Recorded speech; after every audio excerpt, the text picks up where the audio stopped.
we're just starting with some nice easy mobility work, and we're going to get into this half squat position. So basically one leg is flat footed to the floor and the other leg I'm sitting onto the big toe. And I'm just going to shift between stretching into ankle bend on the front leg, and then I'm going to sit back and load into toe extension on the back leg. So I just want to be stretching into toe extension for a few seconds, and then stretching into ankle bend on the other side for a few seconds.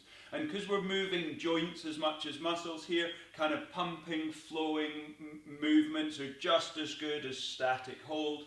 And we just want to warm up those two movements of big toe extension on the back leg and then ankle bend on the front leg. So when you're done with that side, we're going to switch over into the same position on the other side, and I'm loading again, heel down to get the ankle bending right into knee over toe, and I can give it a bit of a shove if it's a bit stiff.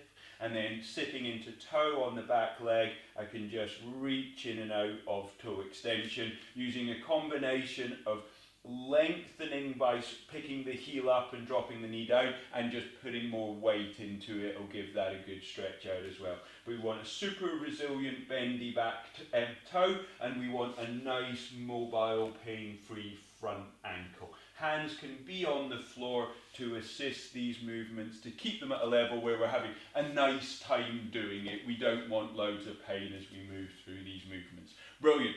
So, and then we can then look to make some transitions from one position to the other, just to make this a nice dynamic way to warm up feet and ankles. Okay, so one of the kind of core movements of the human body that a lot of humans struggle with is the ability to find clean extension of the hip.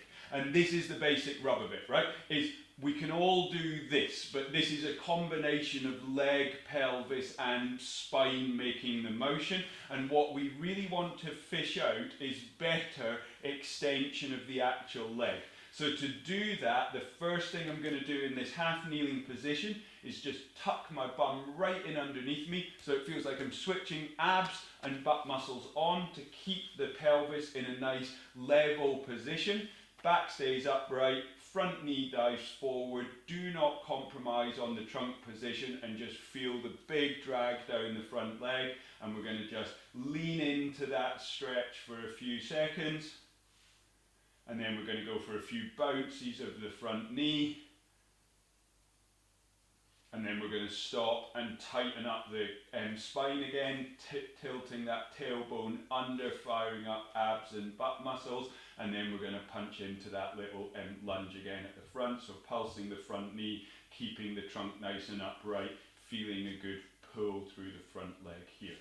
So once we've done one side, we'll switch around, do the same thing on the other side. So tailbone under, guts are on, butt muscles are on, and then from there, back stays upright, hip drops into extension, big pull down the front of the leg, and then I'm going to pulse the front knee to gently move into that position, watching for essentially this, where the back starts to arch, shorten at the back, lengthen at the front. I've gone past my hip extension into my spine extension, and what we want to work on is just that hip extension.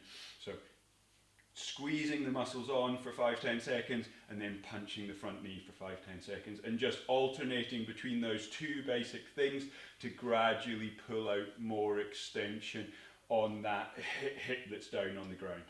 Okay, so from that exact same position, we're going to give our side muscle a stretch out.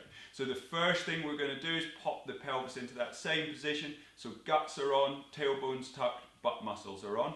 From there, one hand on top of the head. I want to avoid the spine feeling like it arches or flexes as I do this, and I'm just going to drop straight sideways, opening up all the tissue from the outside of the hip to the armpit. Once I'm there, I just want to reach for the floor, feel for this muscle squeezing on as this muscle stretches out, and then I'm going to stay there for a few breaths in and out.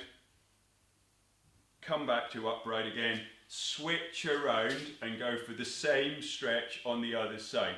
A lot of people will feel this tighter on one side than the other, so double down on how many reps and how long you stay on stretch for on the tighter side.